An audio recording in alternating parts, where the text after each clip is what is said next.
have this insulting abomination removed immediately and sent to where it truly belongs, Kazakhstan.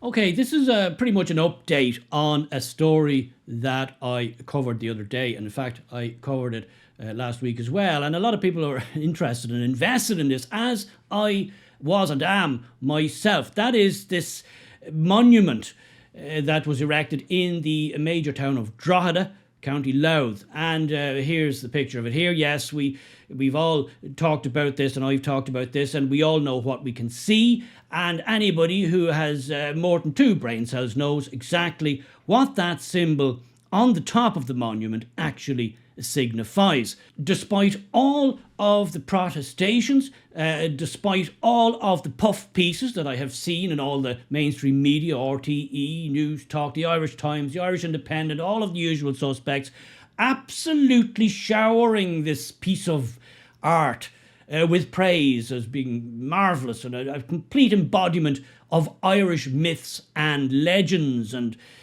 we all know what it is. We all know what's on top of that. This is a pandering, a sop to the religion of peace, so they call themselves, and that is a sop to the religion of Islam. That is the Star and Crescent. You'll see that on many Islamic flags, many Islamic works of art, and many places where Islam is the dominant force. You will see that all over the place. Now, they did cling to this, of course, I did mention this before, they did cling to this idea, and it's a true idea, it's very true, that there was a time way back, nearly 1,000 years ago, when King John, the then King of England, did bestow upon the town of Drogheda a kind of a coat of arms, a motif, a logo, if you like, and it did have a star and a crescent in part of its pictorial views. But that's a completely different star, a totally different picture than this. I showed the picture, an 8-sided star, not a 5-sided star, and the whole angle,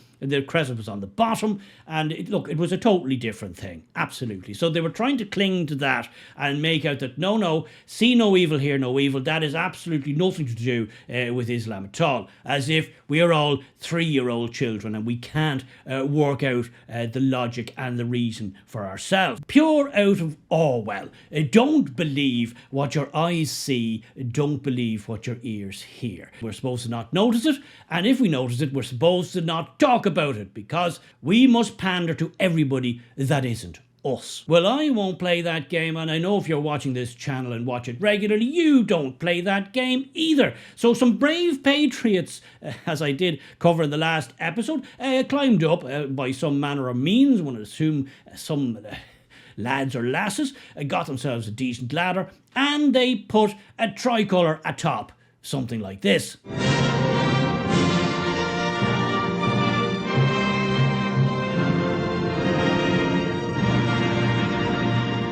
My heart immediately leapt with joy. I said, that's a distinct improvement. That improves the structure. It's still not great in my view, it's a bit tacky, but it improves at no end. Now, I did also say that, of course, the big wigs in the town council would be apoplectic with rage. How dare somebody show a sign of Irish nationalism in Ireland? We can't have that. Why, that might discommode foreign people who've come to Ireland recently, and people of other faiths other than the one that we've had for millennia. No, we can't have that. So get it down. And indeed, I said they would have it down in jig time. And indeed, they have taken it down. They've removed the tricolour. Yes, as far as I'm concerned, that's a traitorous act by people who don't give a damn about their own country, their own history, their own people, their own heritage. Traitors in our midst. And unfortunately, in modern Ireland, there's far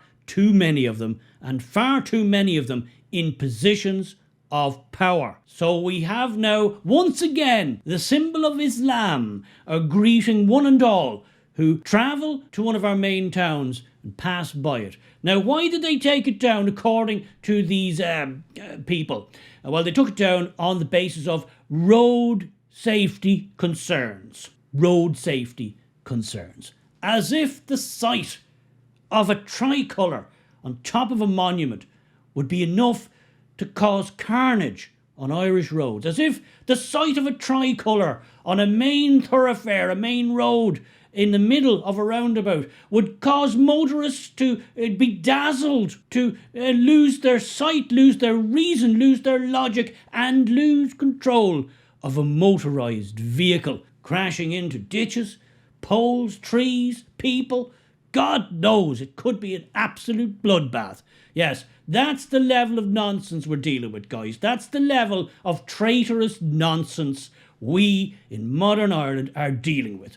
We couldn't possibly have a tricolour flying on top of a monument because that would cause all kinds of problems for society. But yet the symbol of Islam, which only arrived to Ireland last Tuesday week, no, that's perfectly fine. And that's what people want. No, it's not what people want. I know from the comment section. I know from people I've spoken to in the area and locals. They don't want it. They think it's an abomination. They're disgusted.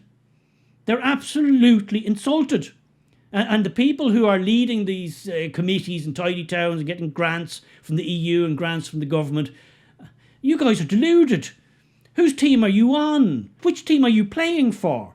Because it's not the team of the ordinary Irish person. And so I wanted to do this little update just because I know a lot of people watched that video, those videos, and they were very exercised about the whole thing, as indeed I was myself.